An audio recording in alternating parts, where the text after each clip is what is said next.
माझ्या समाजाला मी परिवार मानलेला आहे, माझ्या समाजाला मी मायबाप मानलेला आहे, माझं कुटुंब बाजूला सारून 7 महिने झालं मी उभ्यालाही शिवलो नाही की तुम्हाला मायबाप मानलंय मी कसं काय सहन करणार आहे.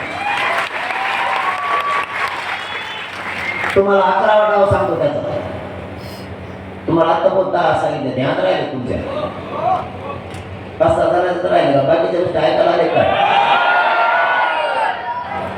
त्याने 10वा डाव टाकला, जेव्हा ऐकत नाही ना पुण्याला गुतवा नाही उतरत का याच्यावर हल्ला करा भाजपच्या कार्यकर्त्यांवर. म्हणून रोड पोलीस बंदोबस्त सुद्धा कमी केला गेला, रोड बंदोबस्त पुरा कमी केला. त्यांनी वरून सांगितलं सगळा रोड बंदोबस्त कमी केला का तर भाजपच्या कार्यकर्त्यांकडून कुठं त्याला मला माझ्यावर हल्ला करून आणायचा. देवेंद्र फडणवीस आहे त्याला म्हणा फक्त तुम्हाला गाडीच्या पुढे येऊन दाखवलं तुला तो फक्त गाडी लावणार आहे म्हणा माझ्या महाराष्ट्रात कोणत्या कोपऱ्यात तुम्हाला समजतं तसा नाही देवी माझ्या सगळ्या अंग आहेत तो फक्त आज बघ मला मग कळत. रोड बंदोबस्त कमी केला, पोलीस आहेत ना तो कुठं 2 किलोमीटर मागं गेला 2 किलोमीटर पुढं आमची गाडी पुढे गेली गेला गेला गेला गेला एवढंच. ते नाही का लग्न असतं एखादं लग्नात एखादा पाहुणा रुसतो मानाचा ते ह्या कोपऱ्यात उभा राहील त्या कोपऱ्यात उभा राहील तसे कोपरे धरले ते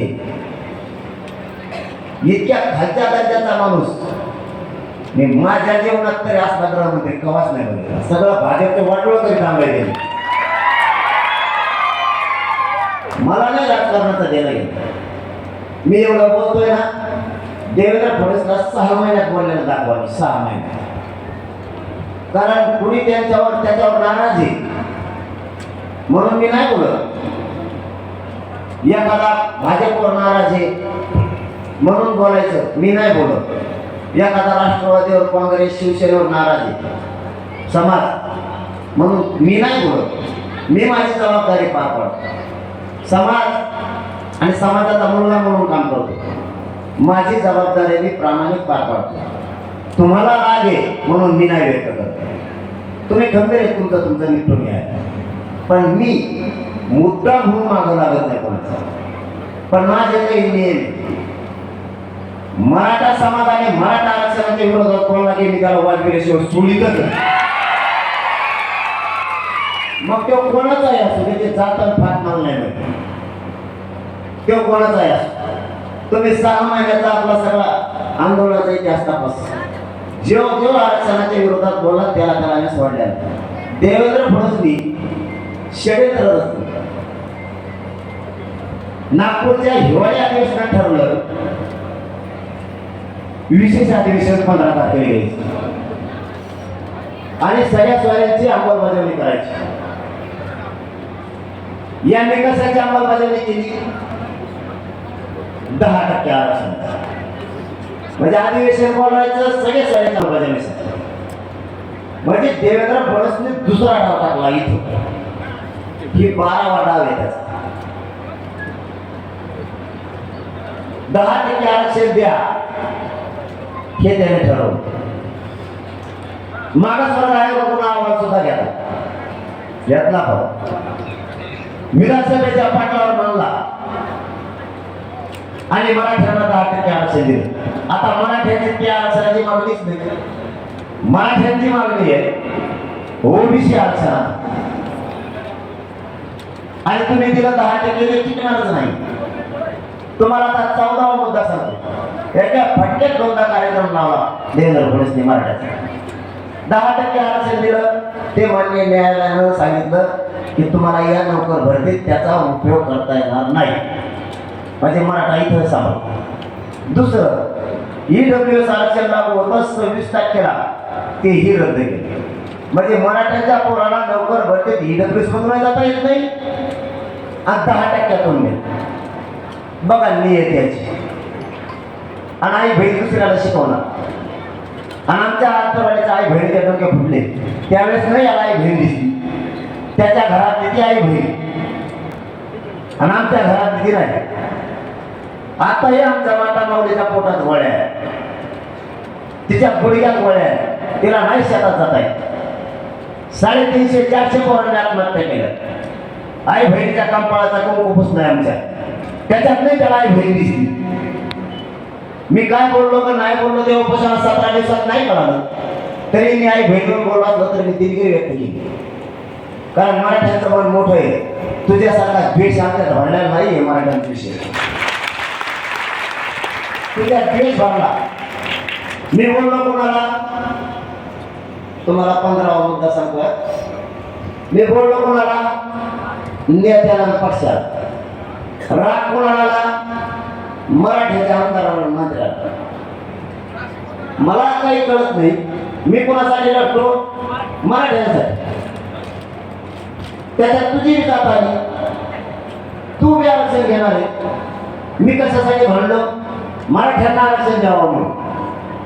तुला जर एवढा राग आला तर 6 महिन्यात वयाने त्याला का सांगितलं नाही तो की सगळ्या स्वराची अंमलबजावणी करून टाकावं.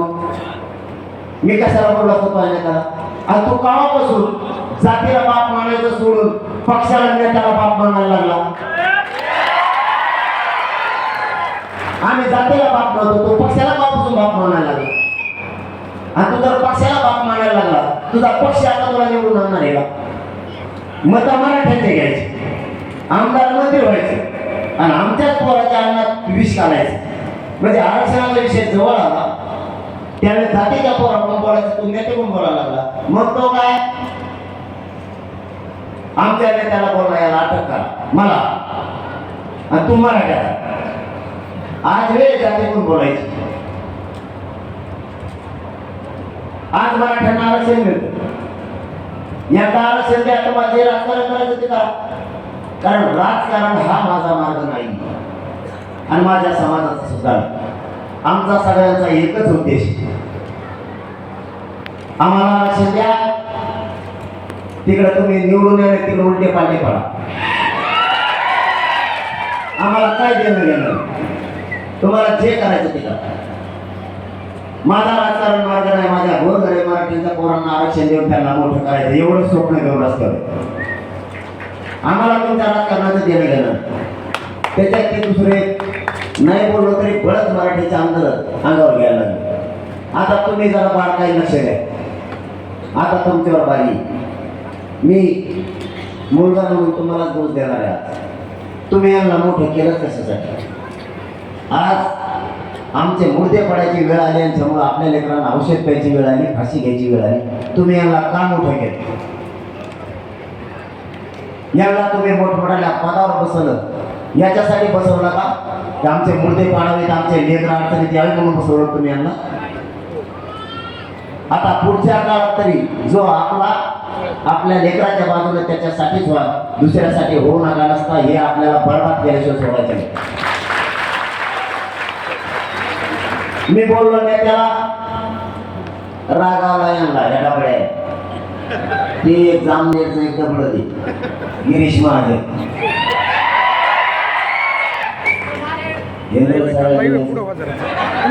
त्याला काही बोललो का नाही? ऐका ना जरा तुम्ही.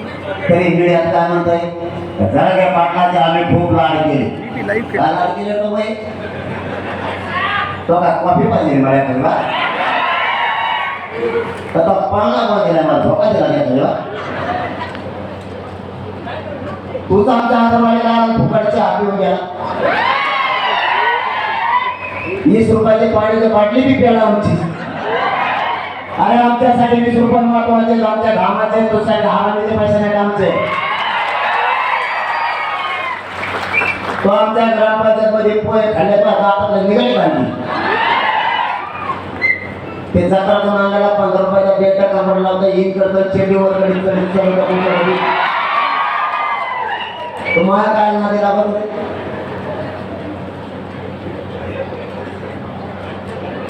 माया जवळ व्यासपीठावर बसून बसल्या बसल्या झोपतो. आता काय केलं तुला माहिती काय झालंय? तुझ्या जामनेर मतदारसंघातले पण ते म्हणतात आम्ही पण मराठीचे. तुम्ही जात एक केली म्हणून तुमचा आम्हाला नाही स्वाभिमान. आरक्षण 10 दिवस एक मिळत, तुम्ही जात एक केली त्याचा आम्हाला लय गर्व वाटतो. तुमचा सर्वसामान्य शेतकऱ्याच्या पोरांना जात एकत्र आणली त्या शेतात येत नव्हती. त्यांनी मला सरळ सांगितलंय तुमची आम्हाला गरज नाही, माझी आणि आरक्षणाची सुद्धा नाही. आणि त्यांचं खरं आहे, त्यांना आपली गरज पण नाहीये, त्यांना आरक्षण पण. मग म्हणलं तुम्ही कशाला आलात? त्यांनी सांगितलं आम्ही पण मराठीचे, आमची पण जात जागी झाली, तुम्हाला तेव्हा बोलणं आम्हाला सहनच व्हायला आणि आम्ही 34% आहेत तिथं, त्याचा टांगाच पलटी करतो घ्यावा. आता 34% मराठी विरोधात गेल्यावर घेतलं रट्टापळ वाजून राजकारणी कशाला बोलू रे? जेवढे जेवढे आमदार बोललेत ना, बघा माझ्या पोटात मी खपा खप मराठ्या सांगून ते काही गेले झापे असते सांगत नाही. तसं कारभार आपला नाही, आपण कापून सांगून टाकतो मोकळा. जेवढे आमदार बोललेत ना त्याने बरेच माझ्याकडे आले. ते आवश्यक एक दगड बोललो, त्याच्या ते पंचायत समितीचे मेंबर, जिल्हा परिषदचे मेंबर, सरपंच, ग्रामपंचायत सदस्य, जेवढे जेवढे बोललेत ना तेवढे ते सगळे आमदार बनले आले. नुसतं तिकडचेच नाही सांगा तुम्हाला, महाराष्ट्रातले जे 10-15 जण बोलले ना त्यांचे सगळे आले. ते म्हणले बरं का भाऊ आम्ही त्याच पक्षाचे गेलो, पण आता काय काम घेतलेलं पिलं होती त्याने मग तो घबरात होतो, तो काही बोलत नाही. पण आमच्या जे व्हायला लागले हे राजकारण कसं आहे माहिती आहे का, की आज निवडून उद्या पडून याच्यात काही खरं नसतं. पण तुम्ही देता हे आयुष्याचं आरक्षण आहे, आमच्या लेकराचं आयुष्याचं कल्याण आहे. आम्ही आहे तुमच्या मागं, चल द्या तुमचा रट्टा तसाच. आम्ही आहे टायमाला बरोबर आम्हाला काय करायला करतो. एकाच वाजून त्यांनी द्या लोकांची जात जागी झाली. देवेंद्र फडणवीसांना सुद्धा आता सांगायला नाही पाहिजे, सांगू जाऊ. त्याच्या बऱ्याच माजी मंत्र्यांनी आमदारांना फोन केले, काही प्रत्यक्ष बी आले. ते काय म्हणते माहिती का, गेलेच खुशी लावण्याचं याने आमचा असा कार्यक्रम केलाय, त्याला वर तू याला खाली घाली तू, याला वर करतो त्याला खाली घाली तू. बरं झालं तुम्ही नीट केला ती. आता पक्षात येतं दुसरीकडे जावा मध्ये टाकी तू, तिकडे इकडे आले म्हणून आम्ही काय तिकडे जावा. गेले खुशी आहे म्हणे, या बाहेर तुम्ही बरोबर काम केलं, हाय आम्ही चलू द्या चलू द्या चलू द्या.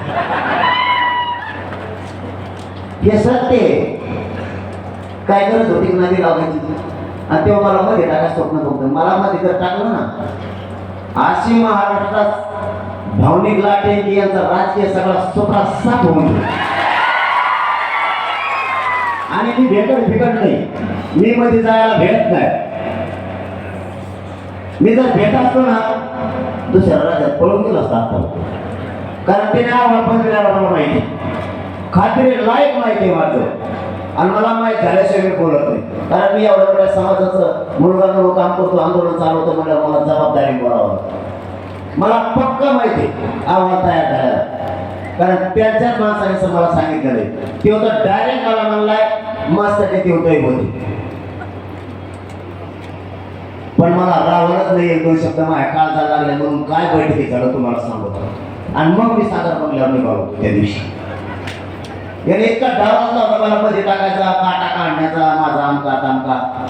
त्याला राग कोणता आहे माहिती आहे का, की बाकी रागच नाही, त्याला याचा राग आहे की आम्ही 36 आमदाराची बैठक घेतली, याला काय नाही सांगणारा कोण म्हणजे सगळ्या दुनियाचं मला माहित होते, मा याला माहित झालं कसं. त्याला सगळ्यात मोठी ती चिडी, कारण त्याला हुकुमशाही करायची सवय, मी म्हणेन तेच लाल नाही तर बाकी सगळे काळेच, त्याला अशी सवय. आणि त्याचं माहित झालं, मला काय माहित झालं मी सांगून टाकतो तुम्हाला. मी काय करतो ना हे सगळं त्याला माहित होतं. याचा अर्थ काय, त्याने 100% माझ्याजवळचे 5-7 जण पडलेले. आणि मी काय खातो त्याला माहित होतं, मला माझ्याजवळचे फळे आहेत ना, पण मला नाही माहिती आहे ते कोण आहेत वडील. पण मी जर आज त्याला काही म्हणतो त्याने की दुसऱ्या पार्टीचं आणि तिकडे मी विरोधात प्रेस घेते मी चांगला नाही म्हणून. त्याच्यापेक्षा मरी जर आहे मला माहिती आहे तूच सांगतो. पण आता त्याला मी सावध करेन. मला माहिती आहे का पैसे नाही किंवा आम्हीच दाखवून काही फोडले असते. पण देवेंद्र फडणवीस तुझ्या जवळचे मी इमानदारीनं फोडले, भावनेनं फोडले. लोकांच्या मनात मी जात भावना जागी केली सगळ्या जाती धर्माच्या. तुझ्या अवती भोवती जेवढे सगळ्या जाती धर्माचे आहेत ना ते पट्टीशी मला सांगते धर्माच्या तुमच्यासारखं आमच्या जातीत व्हायला पाहिजे होता हो. पण हे असं असं केलंय मी सांगून टाकतो तुम्हाला. मराठीचे सांगते पण दुसरे सुद्धा सांगते. म्हणजे मी माझ्या समाजात आणि इतर समाजात एवढा विश्वास कमवलाय. क्लास 1 अधिकाऱ्यांपासून IPS अधिकाऱ्यांपासून आमदार मंत्र्यांपासून तर कामगार मराठ्यांपर्यंत घरातल्या कामगार मराठ्यांपर्यंत विश्वास संपादन केलाय मी म्हणून ते मला सांग. त्यामुळे तुझा डाव काही यशस्वी व्हायला एक मी भेट नाही केला जायला मला माहिती आहे आवाज तयार झाला. पण मला नाही ठरवलं नुसते लोक डांबरीवर जरी झोपले 200 किलोमीटरवर नुसते मराठ्यात झोपल्याने दिसते ना तुला एक मराठा बाजूला काढायला एक मराठा बाजूला काढायला तुला कमीत कमी 16-17 वर्ष जाते भाऊ. आणि मग भावाने तुम्हाला जेल नेतो कावा तू गेल्यावर मी भेट नाही केला जायला. बघा तुम्ही आठवून बघा जर एखाद्याची चौकशी लागली एखाद्या आमदार मंत्र्याची आणि त्याला जर कळलं तर तेव्हा अर्ध्या घंट्यात मग तुम्हाला ते दुखायला लागली. मग बीपी वाढलाय मग फटकून दवाखान्यात जाऊ दे.